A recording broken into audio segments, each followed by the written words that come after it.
Και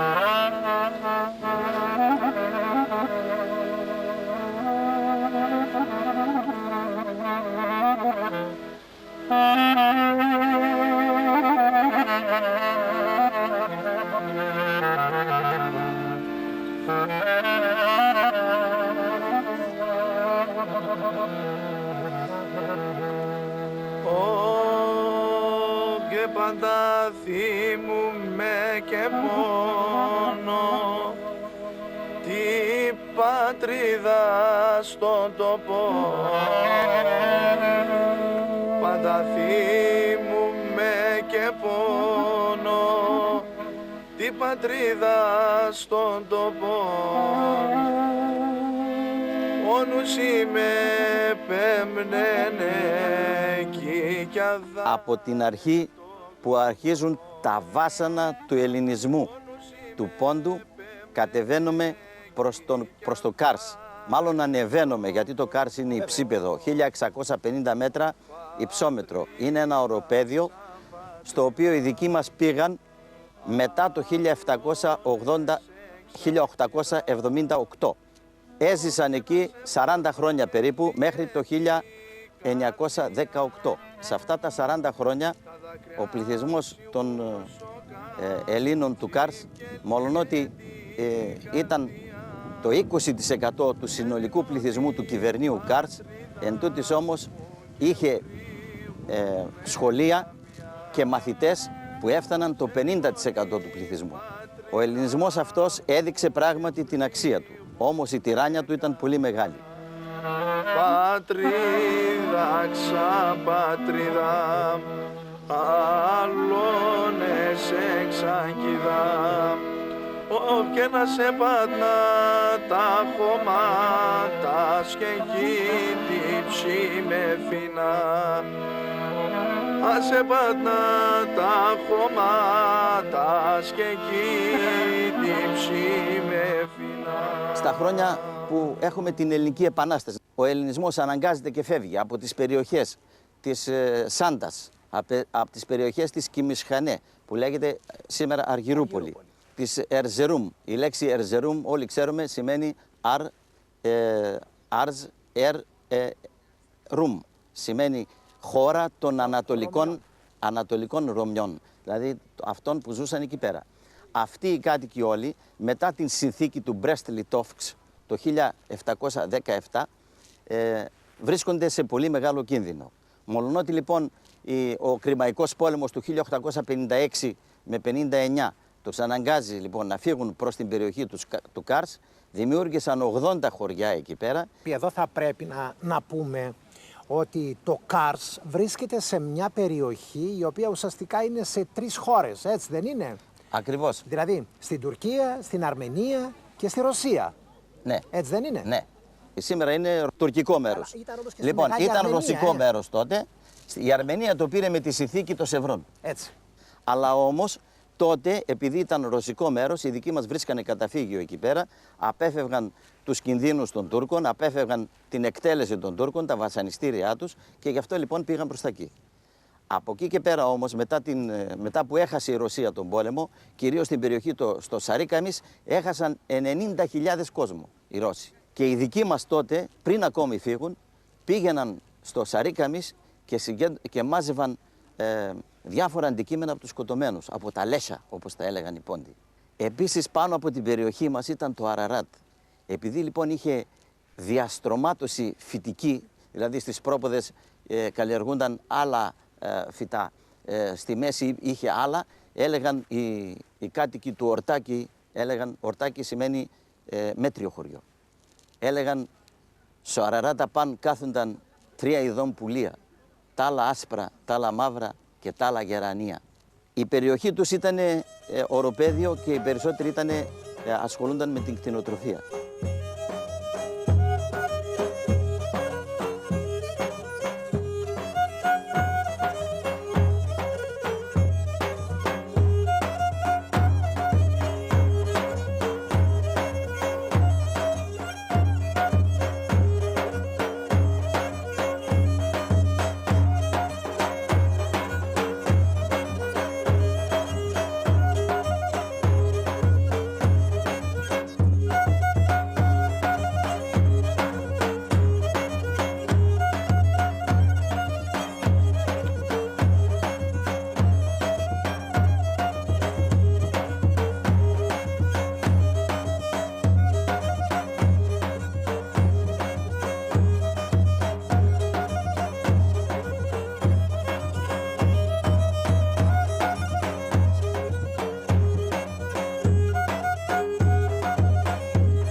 Όταν φτάνει λοιπόν η είδηση πως έρχονται οι Τούρκοι γιατί κερδίσαν στον πόλεμο τους Ρώσους, τότε οι δικοί μας βρίσκονται στην πιο δεινή θέση. Αναγκάζονται λοιπόν από την περιοχή της Όλτης σιγά σιγά και από τα δικά μας τα χωριά, από το Όλοχλου, Καράκυλισσε, Χαράμβαρνταν, Ορτάκιοι, Τσελάχανα, αναγκάζονται να φύγουν, συγκεντρώνονται στην Καράκυλισσε.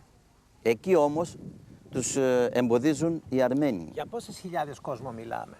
Περίπου 2.000 άτομα. 2.000 άτομα. Ναι. Αυτοί όλοι θέλουν με τα κάρα, συγκεντρώθηκαν εκεί πέρα και θέλουν να φύγουν. Όμως οι Αρμένοι δεν τους αφήνουν, δεν τους επιτρέπουν. Τους λένε δώστε μας τα όπλα σας, δώστε μας τα άλογά σας. Και τους λένε αν σας δώσουμε τα άλογά μας και τα κάρα μας, εμείς πώς θα φύγουμε? Τελικά οι Αρμένοι ήταν ανένδοτοι, βγαίνει μπροστά ο πρόεδρος της Καράκυλισσε και λέει να το συζητήσουμε. Ένας πετάγεται και λέει δώστεν το άλογον.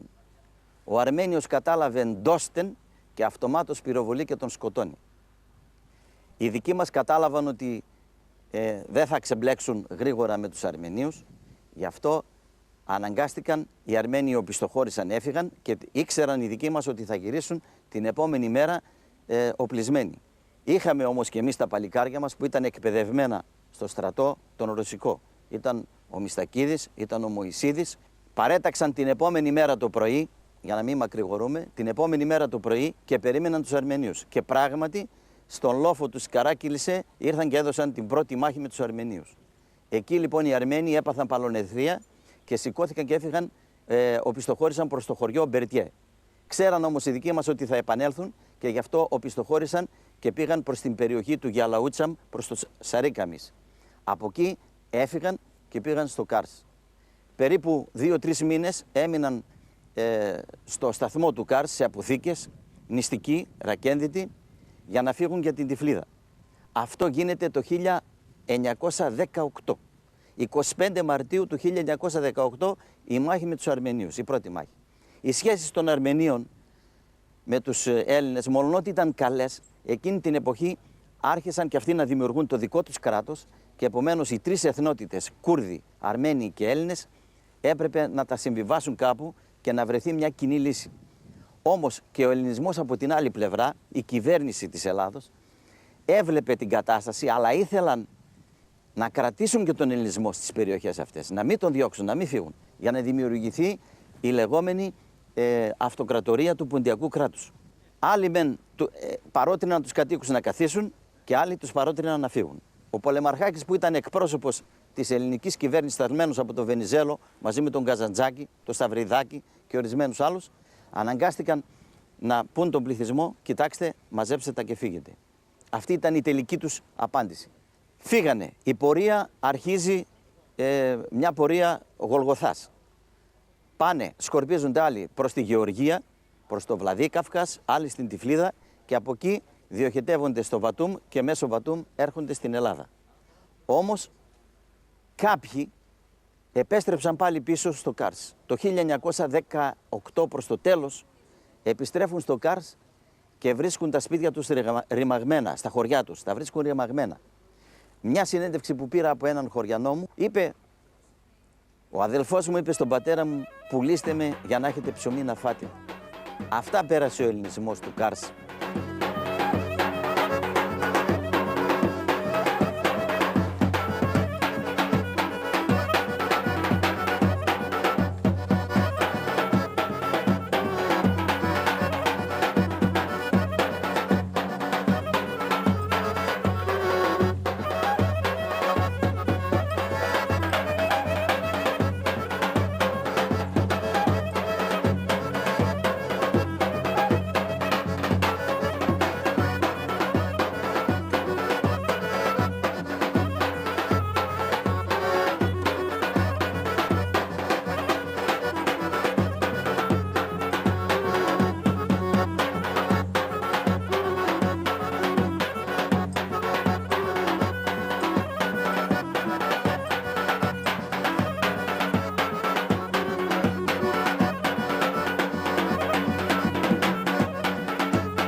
Η μνήμη όμως, Πρόεδρε, είναι πολύ σημαντικό μέρος της ζωής μας.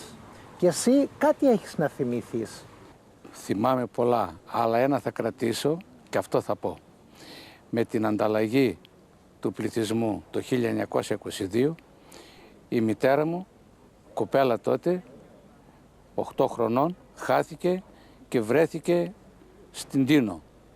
Εκεί την περιμάζεψε ένας γιατρός, ονομαζόμενος Αφεντούλης, μαζί με την πρώτη της ξαδέρφη. Ήρθανε μετά από χρόνια εδώ στο Χριστός και στους Επταμήλους και κάποια στιγμή είχαμε έναν συγγενή, ο οποίος είχε ο Πυλώροφ, ο νομάρχης των Σερών, και είχε έναν αδερφό στρατιωτικό. Το 15 Αύγουστο πήγε στην Τίνο. Το σόι της μάνας μου έχουν ένα χαρακτηριστικό γνώρισμα και μόλις είδε τη μάνα μου, κοπέλα τότε 18 χρονών, τη ρωτάει, κοπέλα μου, από πού είσαι εσύ? Λέει, έχω χαθεί, λέει, με την ανταλλαγή, λέει, του πληθυσμού έχω χαθεί και έχω χάσει τους γονείς μου κτλ. Και πώς σε λένε? Λέει, Χριστίνα Γιαννουλίδου. Οι γονείς σου νομίζουν ότι είσαι πεθαμένη. Θα έρθουμε να σε πάρουμε. Και έρχεται στο Χριστός και λέει στην γιαγιά μου, γιαγιά, λέει, η κόρη σου βρέθηκε. Είναι ζωντανή μαζί με την Αγγέλη, την ξαδέρφη της, και είναι στην Τίνο. Και λέει η γιαγιά μου, μην παίζεις με τον πόνο μου. Εγώ την έχω ξεγράψει και ήδη ο χρόνος με έχει απαλύνει λίγο τον πόνο. Ντύσου και φεύγουμε και πάμε να πάρουμε την κόρη σου. Και έρχεται και την παίρνουν την μάνα μου από την Τίνο. Έκατσε 10 χρόνια στην Τίνο, 8 χρονών βρέθηκε εκεί, 18 ήρθε στο Χριστός. Και από το Χριστός παντρεμένη ήρθε στους Επταμήλους. Μας έκανε μας τα παιδιά. Τόσο συνηθισμένη αλλά και τόσο ανθρώπινη η ιστορία της περίοδου αυτής, της νεότερης ιστορίας μας, της προσφυγιάς.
Καρσλίες, λέει, παίζει ωραίο και μεντζέ. Για πάμε να τον ακούσουμε λοιπόν.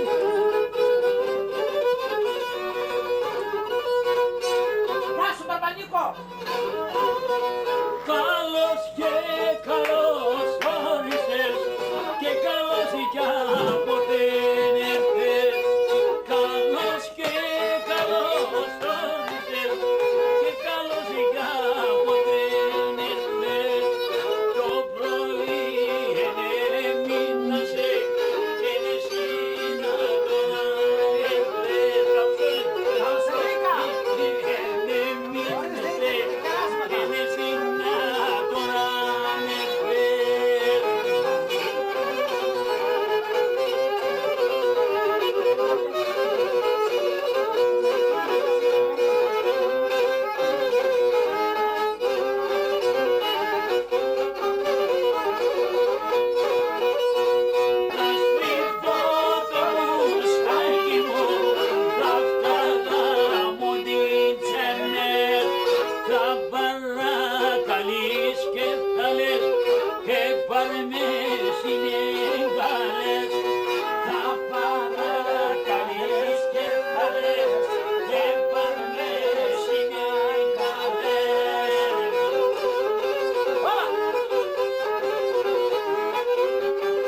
φίλα, γεια μας.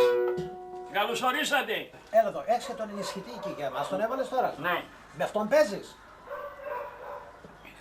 Έπαιζα στην τρίτη ηλικία στο σύλλογο. Α. Τώρα στην τρίτη ηλικία όλοι είναι το καπιάς λέμε. Το καπί. Ναι, το κάνω. Δεν μου λες, είπες ένα στίχο τώρα εδώ έτσι λίγο και μ' άρεσε που είπες. Χωρίς εμέ και γέντανε. Ραβώνας και Ραβώνας Ναι. Και χαράντας. και χαράντας. Εμένη κολαλένε με κι ας είναι Ζαραφάντα, Ζαραφίδης, ναι. Χωρίς εμέ και ίντανε, Και ίντανε, ναι. Ραβώνας και Χαράντα. Δηλαδή έπεσες στους άμμους και τις αραβώνες. Έπαιζα. Πολλά χρόνια. Πρώτα από 14 χρόνια λίρα. Μετά στα 32 χρόνια μου πήρα κλαρίνο και μετά έπεσε μισηγόρδια της άλλης ώρα στα χέρια μου. Θα με μέσα στο σπίτι και έφυγε. Μόνος μου έμαθα κλαρίνο, βγήκα με το κλαρίνο. Στη Γερμανία έπαιζα τράμς. Λύρο, κλαρίνο και τράμς στη Γερμανία έπαιζα. Εδώ τώρα στους Επτάμινους άλλη μουσική υπήρχαν, Όχι, υπήρχαν, εδώ είμαστε οι περισσότεροι πόντοι. Καρσλίδες. Καρσιλίδες. οι περισσότεροι. Εσύ, σας τώρα λέμε Κάρς, ο Κάρς είναι μισή Ελλάδα. Είναι Από μισή. ποιο χωριό του, από ποιο μέρος του Ο Κάρς. πατέρα μου καθεαυτό γεννήθηκε στον Κάφκασο. Κάφκασο. Κάφκασο. Στον Κάφκασο. Μετά πήγε στο Κάρς, μετά από το Κάρς ήρθε Παύλη, κοίταξε στο το Βατούμ, κομμάτι. από το Βατούμ. Καλέ ήρθε- σούς να έφταμε εδώ. Τη δουλειά μας σούς. Ήρθε μετά στο Τασκέν, από το Τασκέν ήρθαν εδώ το 22. Ήρθανε εκεί η Νούσα λέει που πήγε στο Μήλο τώρα. Ναι, εκεί. το πήραμε στο Μήλο τους χώρους και τα τραγούδια εκεί. ναι. μπράβο, εκεί ήταν ένα τσιφλί του Αλεξανδρίου. Τους βάλανε τους δικούς μας Πριν εκεί. το 22 αυτά. Το 22. Α. Τους βάλανε εκεί. Ναι. Τους χωνέψαν στο εκαπνομάγαζο. Από το Νέο Σουλ, οι δικοί μας δεν ήξεραν ελληνικά κρούτς, μόνο ποντιακά μιλούσαν. Δεν είναι όπως τώρα ήρθαν οι Γιατί Ρωσοπόνοι. τα ποντιακά δεν είναι ελληνικά. Ναι, αλλά αυτοί δεν καταλάβαιναν. Άλλη γλώσσα είχαν. Εντόπιοι και τερνάκους που λέμε. Τερνάκες. Μπράβο. Τα τερνακοχώρια. ναι. Α, μπράβο. Λοιπόν, βαλθήκανε να χτυπήσουν τους δικούς τους να φύγουν από εκεί. Γιατί νόμιζαν αυτοί, μπήκαν εκεί πέρα ο Βενιζέλος θα τους πάρει και τα χωράφια. Α, Ναι, ή θα τους διώξουν.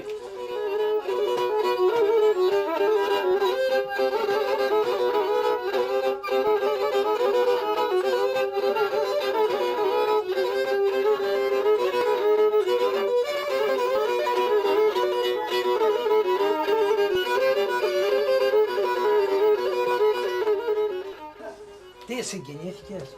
Ε, Γιατί συγκινήθηκες. Τι θυμήθηκες. Ανιστορείς τα παλαιά.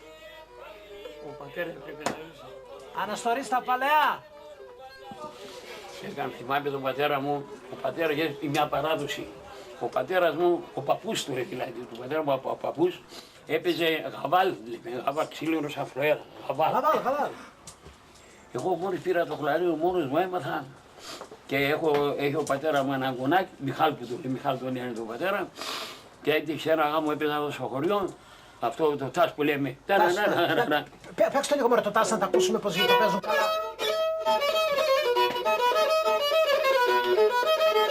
Παίξτε καλά.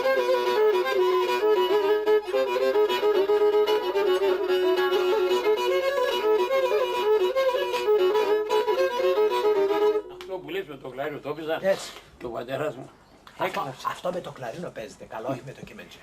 Ναι, έκλαψε γιατί ο πατέρα μου θυμήθηκε τον παππού του, σου λέει έμοιασε ένα εγγονό. Εγώ εγγονός του είμαι δηλαδή του πατέρα του. Εγγονός έρχομαι. Ρίζα. Ναι, ρίζα, λέει. Παρά που λέει. Του λέει άφησε ένα αίμα ένας. Η Παναγία έκλαψε άντεα το παιδί μας.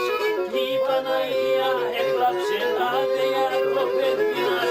Το Ιωνάζονται σε σταυρώνα, έσκευγενμένη πια. Το Ιωνάζονται σε σταυρώνα, έσκευγενμένη πια. Δεν είναι έτσι.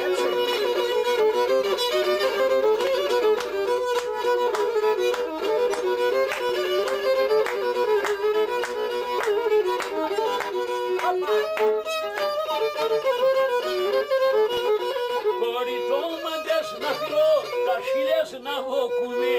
Κοριτώματες να φιλώ, τα χίλιας να βοκουνε. Άτος ως τρογυρότα μεσάς, να στρωνώ και κύμουνε. Μεσάς να στρωνώ και κύμουνε. Αστρώνουμε κι ασπίρουνε, και εμείς σας τραγωδούνε. Αστρώνουμε κι ασπίρουνε, και εμείς σας τραγωδούνε. Στον κόσμο και θάνατος, εμείς πάντα κύβουνε.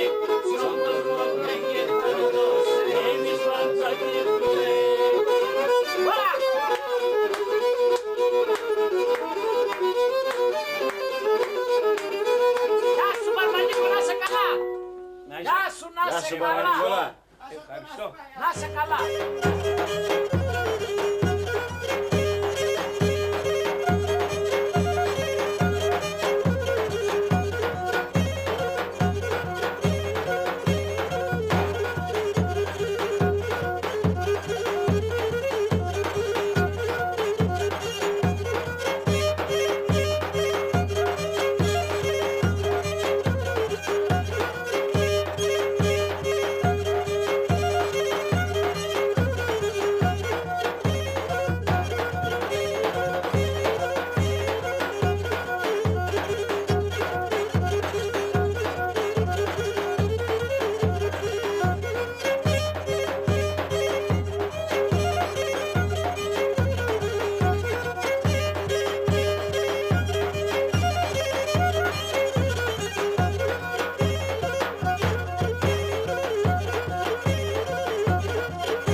Ότι από τους πρώτους πρόσφυγες που ήρθαν στην Ελλάδα, δοκιμαζόμενοι από τα διάφορα καθεστώτα που τότε επικρατούσαν, ήταν οι Καρσλίδες.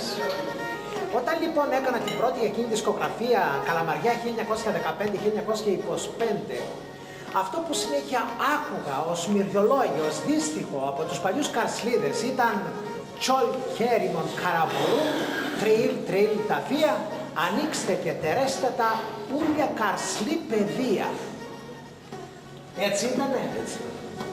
Έτσι. Να το πούμε? Έτσι. Έτσι. Λοιπόν, για πιάσω.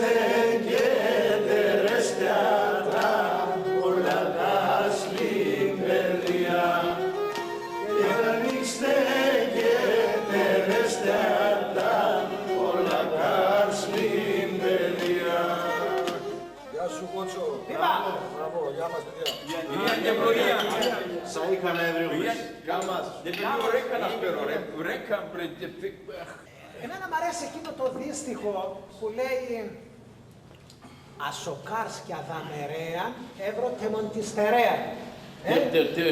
Στην Ελλάδα εκπάσκουμες, εμείς τα δει παρέαν, πώς το λέτε?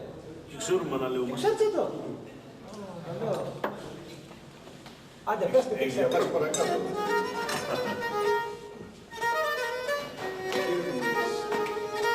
Ένας λύρικον διπάτ. Διπάτ.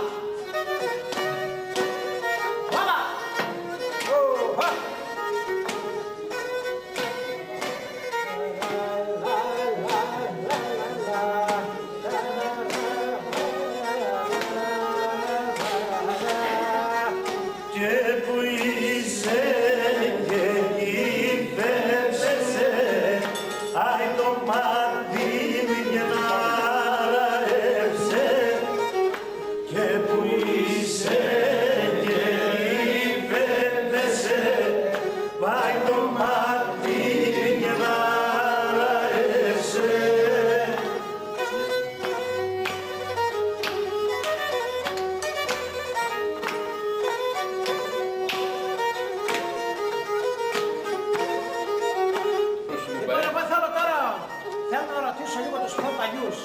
Αυτά τα μουχαμπέτια που κάνετε εδώ, τι σημαίνει για εσάς αυτά τα Εμάς είναι η χαρά μας όταν γίνονται τέτοιου είδους εκδηλώσεις και αΐκα παρέας. Το καλύτερο που έχουμε να απολαύσουμε εμείς αυτή την ηλικία που είμαστε εμείς.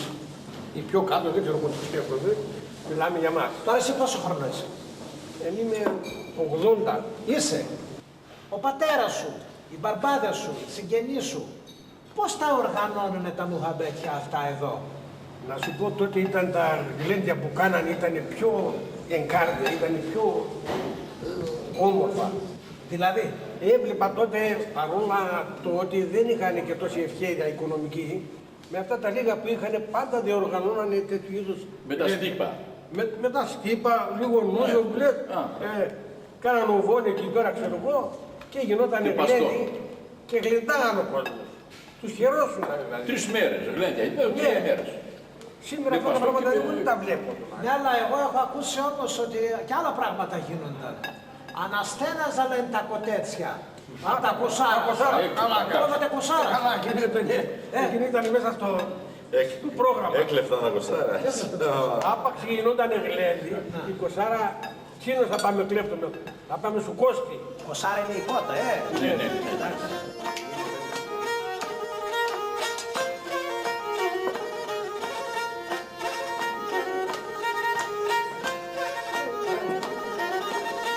Και σεράντα πίνα κοκκίνα που είναι Όλοι αυτό το ξέρετε. πίνα κοκκίνα για βρήμ σε έναν μαντήλ δεμένα, σε έναν μαντήλ δεμένα και σεράντα σέρνας καθεφτάς και βρήμ σεράντα σέρνας καθεφτάς και βρήμ και βρίσκα μόνο εμένα και βρίσκα μόνο εμένα για έλα, έλα πουλί έλα για πριν από το μάτο κρέμας πουλί σπάσει και πέτα πουλί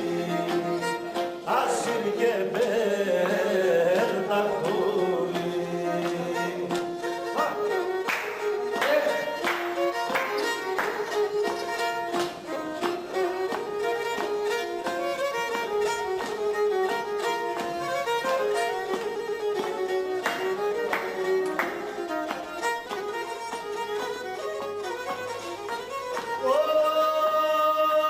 Δεν μόνη καρδιά την που βαρέτε τα σύμβολο ταπείας, τα σύμβολο ταπείας αυτό πρέπει να λαέτε, αυτό πρέπει να λαέτε τα σύμβολο ταπείας, τα σύμβολο ταπείας αυτό πρέπει να λαέτε, αυτό πρέπει να λαέτε.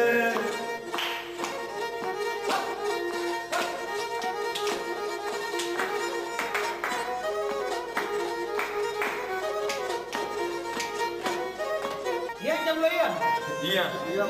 Είναι και ευλογία. Να είμαστε Γεια μας. κουστέλια θα έχουμε σε. Πόσο χρόνο είσαι, βρε Γιάννη? 10 είσαι. Κοίταξε πας στο σχολείο σου. Πέμπτη. Λοιπόν, για παίξε μας εδώ ένα σκοπό τώρα.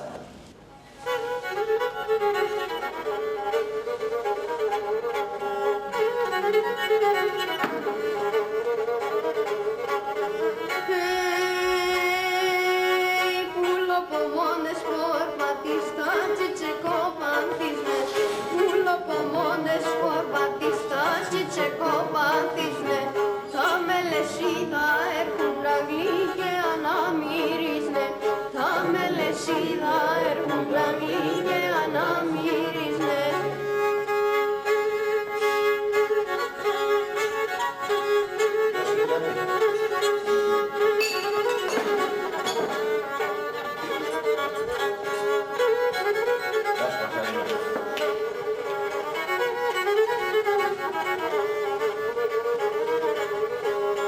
Εσύ παίζεις καλά. Από πότε άρχισες να παίζεις? Από τα 4. Δεν το πιστεύω. Από 4 χρονών πήρες και μεντζέ. Μα τι και μεντζέ κρατώσεις όταν ήσουν 4 χρονών. Αυτό είναι μεγάλο τώρα κάπως. Τώρα εσύ παίζεις δεξιά ή αριστερά και μεντζέ? Είμαι αριστερά. Πιο καλά λέει, ναι, αυτοί που παίζουν αριστερά και μπουζούκι και μεντζές, Ξέρεις πολλά τραγούδια όμως, Ναι, ξέρω.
χαρά σήμερα που βρισκόμαστε εδώ και μάλιστα σε ένα έτσι ιστορικό κατά κάποιο τρόπο δομήνιο. Ακριβώς πώς τη βλέπετε έτσι την ιστορία με τη λαογραφία μαζί, πώς τα συνδέετε αυτά με την ισχυρική παράδοση? Θα λέγω ότι οι προπαπούδες φέρανε πολλά πράγματα. Μπορεί να μην φέρανε αντικείμενα, γιατί ήρθανε πρόσφυγες κατατεθειμένοι, αλλά φέρανε πολλά πράγματα όσον αφορά τον πολιτισμό, όσον αφορά τη λαογραφία. Μετά από την πρώτη περίοδο επιβίωσης, μέχρι που να στεριώσουν και να στηθούν, σιγά σιγά άρχισαν τα γλέντια, άρχισαν τα καρσλίδικα γλέντια και νομίζω ότι και οργανοπαίκτες στην πρώτη περίοδο υπήρχαν, ήρθαν σε πολλά μέρη των Σερών. Έτσι και στην περιοχή των 7 μήλων, 7 μήλοι λέγονται γιατί στήθηκαν 7 μήλοι. Εσύ βέβαια τώρα είσαι και αντινομάρχης. Έχει γίνει κάποια προσπάθεια έτσι από την τοπική αυτοδιοίκηση, αυτοί οι νερόμιλοι, να κάπως να φροντιστούν? Σιγά σιγά και εδώ η τοπική αυτοδιοίκηση περισσότερο του πρώτου βαθμού θα πρέπει να μπει σε αυτήν τη διαδικασία, να εντάξει αυτά τα παλιά κτίρια και αν μπορεί να φέρει και το νερό και να κάνει μια πλέον ανακατασκευή. Ξέρεις, θεωρώ ότι είναι πολύ σημαντικό, όμως υπάρχουν πολλοί ευσεβείς πόθοι. υπάρχουν δυσκολίες. Ευσεβείς πόθοι υπάρχουν πολλοί. Αυτά στην πράξη πώς υλοποιούνται, να μην φτάνουμε να λέμε πολλές φορές άλλο η θεωρία και άλλο η πράξη. Τι γίνεται? Η πράξη πάντα έχει σχέση με το χρήμα και με τα οικονομικά. Και βέβαια πάντα με το ιδιοκτησιακό καθεστώς μέσα στο οποίο ανήκουν μετά από πολλές δεκαετίες αυτά τα κτίσματα. Ναι. Αν είναι κάποιος ιδιώτης, είναι πολύ δύσκολο να προχωρήσει σε μια απαλωτρίωση για να προχωρήσει σε αυτή τη διαδικασία. Αν είναι σε δημοτική έκταση, θεωρώ ότι αν ενταχθεί μέσα σε ένα πρόγραμμα, μέσα από το leader ή μέσα από κάποια άλλα αυτά, μπορεί να γίνει. Όμως για αυτή μεταξύ τους? αυτό Πόσο δηλαδή απέχει αυτός ο μήλος με τον επόμενο μήλο από τον άλλο κλπ? δεν σώζονται Δεν σώζονται πολλά. Ήδη και αυτός βέβαια είναι σε μια κατάσταση που θα πρέπει να ανακατασκευαστεί από την αρχή, θα έλεγα, για να δούμε και τη χρήση του και πώς ήταν και ίσως και λίγοι να το θυμούνται, γιατί μετά το 60 πλέον δεν λειτουργούσε.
Παίζει καταρρυντικό ρόλο η εικόνα και η παρουσία σας από ένα τηλεοπτικό πρόγραμμα, όποιο και αν είναι αυτό? Θα έλεγα για μας είναι το ίδιο πράγμα. Δεν το ξέρω. Θα έλεγα ότι Εγώ περίμενα άλλα. αυτό που θα δώσουμε στο χορό, θα το δώσουμε είτε το χορεύουμε μόνοι μας, σε ένα κλειστό κτίριο που δεν μας βλέπει κανένας, είτε το χορεύουμε μπροστά στην τηλεόραση, είτε το χορεύουμε σε μια παράσταση, σε μια πλατεία. Αυτό που είναι να δώσουμε το μεράκι και το κέφι θα το δώσουμε. Οι χοροί σίγουρα αυτοί που χορεύουμε όλοι είναι από την περιοχή του Κάρς, τους οποίους τους φέρανε οι παππούδες μας από εκεί. Και η περιοχή αυτή, όπως όλες οι ακριτικές περιοχές, έχει ένα ιδιαίτερο ενδιαφέρον, διότι είναι πιο εύκολες οι μετακινήσεις των πληθυσμών, υπάρχει αυτή η επιμειξία, υπάρχει αυτή η αντιαλλαγή των πολιτιστικών, μουσικοχορευτικών στοιχείων για την προκειμένη περίπτωση. Σίγουρα υπήρξε επηρεασμός στο Κάρς. Έτσι, στο Κάρς ήρθαν οι Πόντιοι, ζήσαν μαζί με Τούρκους, με Αρμένιους, με Κούρδους, δώσαν και πήραν. Πολλοί χωρί, όπως ακόμα και το Κότσαρι, που λέμε. Ίσως να κατάγεται από τον αρμένικο χορό Κοτσάρ. Το Ελματσούκ είναι χορός που το συναντάμε και στην Αρμενία. Ελματσούκα, πώς το λέμε? Ελματσούκ. Αρματσούκ. Αρματσούκ επίσης. Λοιπόν, είναι χοροί τους οποίους τους συναντάμε και στην Αρμενία. Με αυτούς τους ανθρώπους οι Καρσλίδες ζήσανε, δώσανε και πήρανε. Σίγουρα μέσα σε αυτά τα χρόνια ζυμώθηκαν και δημιουργήσαν κάποιους χορούς στα δεδομένα και στα πρότυπα τα δικά τους φυσικά. Έτσι, γιατί καμία σχέση το κότσαρι, το καρσλίδικο, το ποντιακό, το παμποντιακό πλέον κότσαρι τώρα, με το κοτσάρι που χορεύουν οι Αρμένοι.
Σας αρέσει περισσότερο, με ποιο μουσικό όργανο σας αρέσει να χορεύετε περισσότερο, με το κεμεντζέ ή με το κλαρίνο?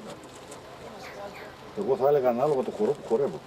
Ωραίο. Δηλαδή, εγώ θα ήθελα ένα τας με κλαρίνο.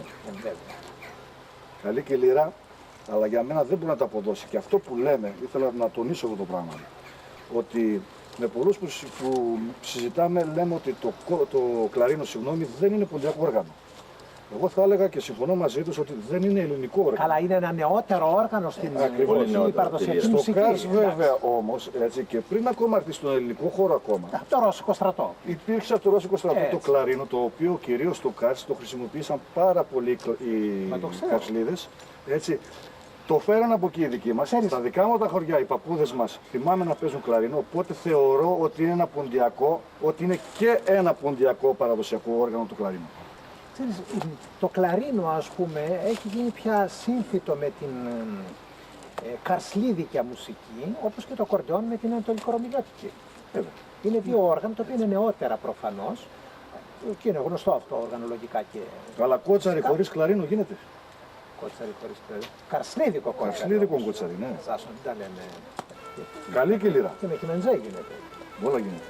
Αλλά είναι το κλαριντζίστικο το κότσαρι που είναι.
από τα αρχαία χρόνια μέχρι σήμερα δεν έσβησε ο ελληνισμός. Άλλωστε ο ελληνισμός, για να κλείσουμε έτσι, τι ήτανε? Ο ελληνισμός ήτανε καθαρά ένας κινούμενος πολιτισμός. Κανείς δεν έχτισε αυτά που κατασκεύασαν οι Έλληνες για το σύνολο. Ο Χέοπας έχτισε τις πυραμίδες μόνο για τον εαυτό του. Το μαυσολείο της Αλικαρνασσού χτίστηκε μόνο για τον βασιλιά. Ο Περικλής όμως δεν έκανε κανένα ναό για τον εαυτό του. Αυτόν τον πολιτισμό μετέφεραν και οι Πόντιοι σε όλες εκείνες τις περιοχές και αυτόν τον πολιτισμό μετέδωσαν.